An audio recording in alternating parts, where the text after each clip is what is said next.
Hello friends, welcome to favourite channel the studious. मैं अंकित आपका स्वागत करता हूं। आज हम लोग बेसिकली बात करने वाले हैं नेचुरल वेजिटेशन पार्ट 2 के बारे में। यहाँ पर पार्ट 1 हम लोगों ने डिस्कस किया, उसमें इंपॉर्टेंट क्वेश्चंस बोर्ड एग्जामिनेशन से रिलेटेड भी हैं, जाकर आई बटन पे लिंक है, देख लीजिए। चलिए शुरू करते हैं आज का वीडियो बिना टाइम वेस्ट किए हुए।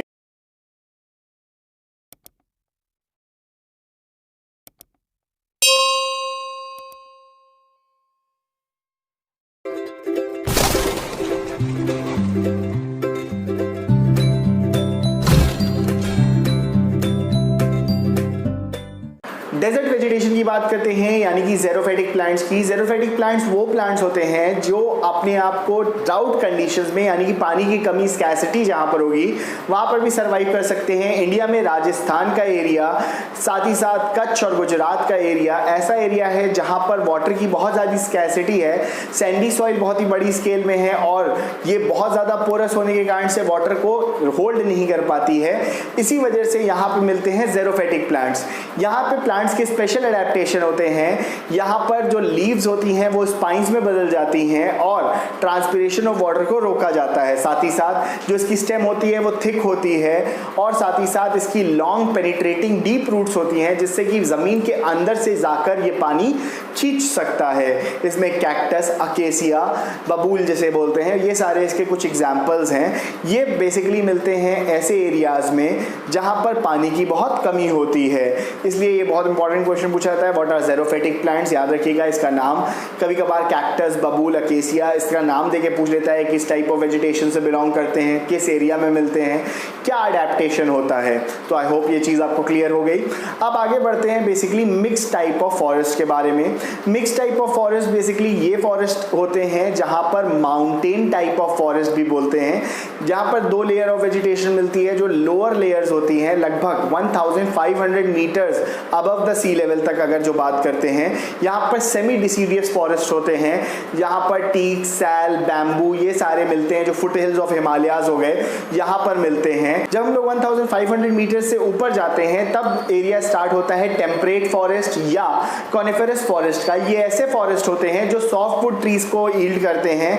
यहाँ पर सॉफ्टवुड ट्रीज होते हैं, इसमें बेसिक एग्जांपल्स आपके हो गए deodar, cedar, silver fir, oak, chestnut, ये सारे बेसिकली इसके एग्जाम्पल हैं। ये आपके हिमालयाज में, साथ ही साथ उत्तरांचल यानी आपका उत्तराखंड के एरियाज में, हिमाचल प्रदेश, सिक्किम, इन एरियाज में मिलते हैं और ये सॉफ्टवुड ट्रीज यील्ड करते हैं। साथ ही साथ ये कमर्शियली बहुत ज़्यादा एक्सप्लॉइटेड ट्रीज होते हैं। यहाँ पर देवदार बहुत इंपॉर्टेंट है क्योंकि देवदार सेंटेड ऑयल निकालता है। इसके बेसिकली वुड से सेंटेड ऑयल निकलता है। बहुत इंपॉर्टेंट क्वेश्चन पूछा जाता है, scented oil which are used for industrial purposes. याद रखिएगा सेंटेड ऑयल माउंटेन फॉरेस्ट के रेंज में जब भी पूछेगा तो वो देवदार है, क्योंकि सेंटेड जैसे ही आएगा तो बहुत से लोग सैंडलवुड से कंफ्यूज हो जाएंगे। तो सैंडलवुड अलग है, वो आपका डिसीडियस फॉरेस्ट में मिलता है। माउंटेन फॉरेस्ट में देवदार में सेंटेड ऑयल निकलता है, याद रखिएगा। साथ ही साथ रेलवे स्लीपर्स बनाने के लिए काम में आते हैं। यहाँ पर जो आपके सिल्वर फर वगैरह हैं ये आपके मैच बॉक्सेस बनाने के लिए और पैकिंग केसेस बनाने के लिए यूज में आते हैं। तो ये जो बेसिकली मैं आपको टाइप्स बता रहा हूँ प्लांट्स के या ट्रीज के, और साथ ही साथ उसके यूजेस बता रहा हूँ, बहुत इंपॉर्टेंट है और एग्जाम में उसी से रिलेटेड पूछा जाता है। जैसे पैकिंग केसेस के लिए क्या यूज में आता है, तो याद रखिएगा पैकिंग केसेस के लिए सिल्वर फर वगैरह यूज किया जा सकता है। साथ ही साथ मैच बॉक्सेस बनाने के लिए, मैच स्टिक्स बनाने के लिए यूज करते हैं इसका।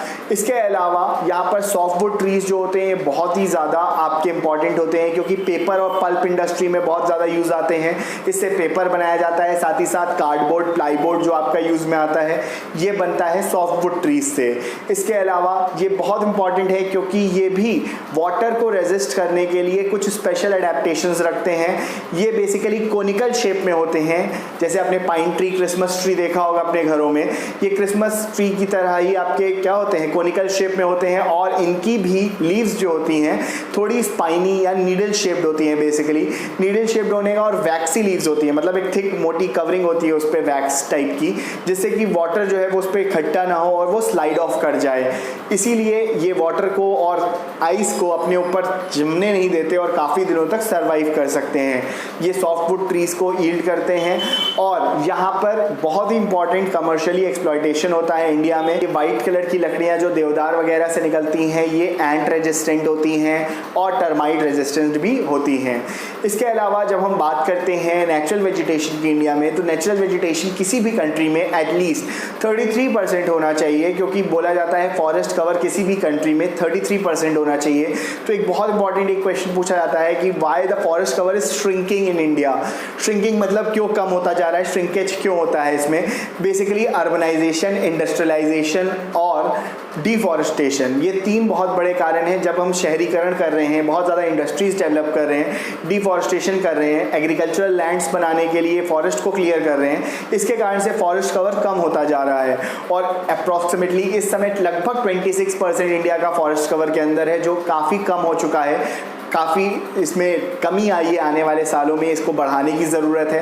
अब यहाँ पे बहुत इंपॉर्टेंट कुछ इनिशिएटिव्स लिए गए हैं डिफॉरेस्टेशन को रोकने के लिए। एफॉरेस्टेशन टेक्निक को अपनाया गया। इसमें वन महोत्सव, चिपको मूवमेंट जो सुंदरलाल बहुगुणा ने स्टार्ट किया था, यहाँ पर चिपको मूवमेंट बहुत इंपॉर्टेंट है, जिन्होंने हक किया था ट्री को, जिससे ट्री को कट ना किया जाए। ये उत्तरांचल में घटना हुई थी।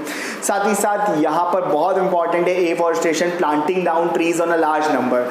डिफॉरेस्टेशन जैसे होता है cutting down of trees on a large number, afforestation मतलब planting down of trees in a large number. जुलाई के फर्स्ट वीक में वन महोत्सव मनाया जाता है इंडिया में। साथ ही साथ यहाँ पर एक बहुत इंपॉर्टेंट टर्म यूज होता है अब, री एफॉरेस्टेशन, बहुत ज़्यादा इंपॉर्टेंट है, काफ़ी बार एग्जाम में पूछा गया है। व्हाट इज री एफॉरेस्टेशन? देखिए री एफॉरेस्टेशन मतलब क्या होता है, जब भी कभी हम वन ट्री को कट करें, when we are cutting down one tree we have to plant 2 saplings for that. उसकी जगह में 2 सैपलिंग्स लगाने पड़ेंगे, 2 सैपलिंग्स उसमें उसकी जगह यूज किया जाए, जिससे कि फॉरेस्ट कवर को बढ़ाया जाए। साथ ही साथ अगर हम कमर्शियली एक्सप्लॉइट करना चाहते हैं फॉरेस्ट को, तो उसके लिए हमें कुछ एरियाज को डेवलप करना पड़ेगा उसे कमर्शियली यूज करने के लिए। इसमें सिविकल्चर बहुत ज़्यादा इंपॉर्टेंट होता है। एक वर्ड ये पूछा जाता है एग्जाम्स में। सिविकल्चर क्या है? When there is a planting of more and more trees for commercial purposes. यहाँ पर ट्रीज को प्लांट किया जाता है, जब वो बड़े हो जाते हैं उन्हें कट कर दिया जाता है, उसकी जगह नए सैपलिंग्स लगा दिए जाते हैं, फिर कुछ सालों में तैयार हो जाते हैं। ये बेसिकली टिम्बर और फर्नीचर इंडस्ट्री के लिए बहुत ज़्यादा इंपॉर्टेंट टर्म है सिविकल्चर। साथ ही साथ फॉरेस्ट को कंजर्व करने की ज़रूरत है, क्योंकि फ्लोरा एंड फौना दोनों ये हमारी कंट्री में बचाने का काम फॉरेस्ट का ही है। फॉरेस्ट को बोलते हैं they are basically the lungs which help us to breathe. और फॉरेस्ट अगर नहीं रहेंगे तो ऑक्सीजन का सप्लाई भी कम होता है, ग्लोबल वार्मिंग इंक्रीज हो रही है। इसीलिए there should be check on deforestation and afforestation should be done on a large scale. I hope आज का वीडियो आपको अच्छा लगा। वीडियो अच्छा लगा तो जल्दी से इसको लाइक कर दीजिए, वीडियो को शेयर करिए, साथ ही साथ चैनल को सब्सक्राइब कर लीजिए। कमेंट करके कोई भी दिक्कत, कोई भी परेशानी हो पूछ लीजिए, और जिस भी सजेस्टेड टॉपिक्स में और ज़्यादा वीडियोस चाहते हैं उसे भी बताएं।